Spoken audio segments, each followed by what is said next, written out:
What's up, everyone? This is BigPowner, and today I'm going to be doing a crafting video, and I have Jolteen. What's his? I mean, character names changed a lot, but his account name is JolteonSQ, and he is letting me do the craft for him so that you guys can see the craft. I'm going to explain the craft to you guys and why we're doing what it is that we're doing. This is a perfect example of how to use the new influence orbs correct. Because what we have right here is we have a 3-stat item with two open suffixes, one open prefix. So what we could do is we could take and put on the crafted multiple modifiers for 2 EX. Then we could guarantee to put on the flat physical damage, which in this case is absolutely needed on the weapon, because if we don't have the flat physical, this winds up being a very mediocre weapon. As the weapon is right now, it's already 460 DPS, counting the elemental damage. And we have, a very nice tier 1 physical damage. And something to say about this is when you have a 3-stat item like this and you're going to be adding extra stats, you want to Divine Orb the first 3 stats ahead of time to get them really good. Why is it that we do this? We do this so that when we add new stats, then we are not trying to Divine Orb 5 or 6 stats all at the same time. In this case, we went ahead and looked at the different modifiers for the new Exalted orbs. In this case, we wound up with a best case scenario because by crafting on the flat physical, we only have open suffixes. And what is it that the one-handed jeweled foil is going to be used for? For 2 one-handers. So we have selected the Warlords. And why is it we have selected the Warlords? The reason why is because the only suffixes that are available are as follows. We have a dual mod that adds percent chance to hit with percent increased physical damage. We also have percent increased physical damage while dual wielding, which this is going to be for a dual wield build. On top of that, we have increased melee range if you've killed recently, which obviously melee range on a lacerate build, which is an AoE build, is going to be beneficial.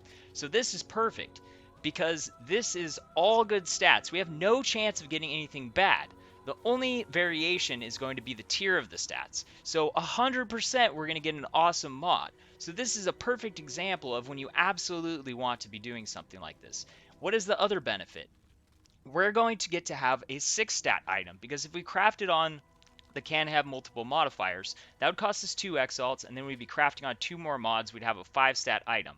So the extra Exalted Orb Slam, although it doesn't have a high chance of being something good, we're guaranteed to already have 2 stats we want. So that extra stat is just like, gravy. So we're going to go ahead and make it and see what we get.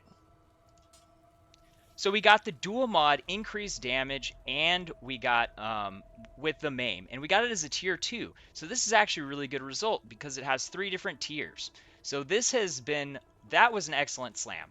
This is kind of the random one. So we're going to hope that this winds up as something really good, but most likely it won't be.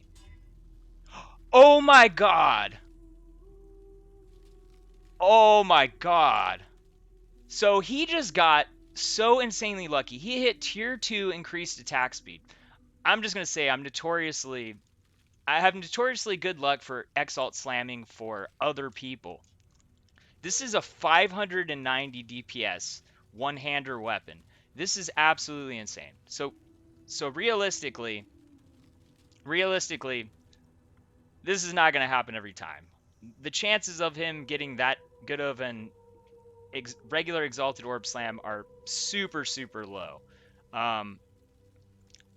But this is what can result. Even if we got a bad roll on that, we already wound up with a weapon as strong as what it was that we could have already had with a multi-mod and 2 mods. And then you also still have the chance of having this happen and having a 590 DPS one-hander. This is an absolutely insane weapon. This is amazing. I'm happy for him. Yeah. Anyways, I appreciate that he let me do this for him. If you guys have some cool crafts that you would like me to do on videos so other people can learn, maybe you don't know exactly what to do with an item, you have the currency to craft the item, but you're not completely sure what to do, well, I'll take and tell you what it is going to be best on the craft. We're talking about, you gotta get them to the point where they're ready to finish. Um, and you have to have the currency to be able to afford to buy the exalted orbs and stuff like that. And you have to have a realistic expectation, because is this a realistic expectation to have happen every time?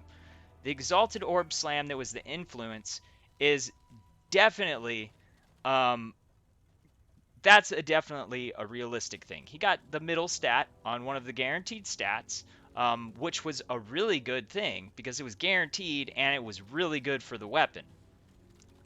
The random Exalt Orb Slam, realistically, even getting something useful, he had like less than a 1 in 5 chance. So, absolute best case scenario, or in the range of absolute best case scenario. Obviously, it could have possibly gone a tiny bit better, but we're talking about, like 1 in 1,000 would it wind up better than this. Anyways, I hope that this video was fun to watch, and I hope it was informative. Thanks for watching. Peace.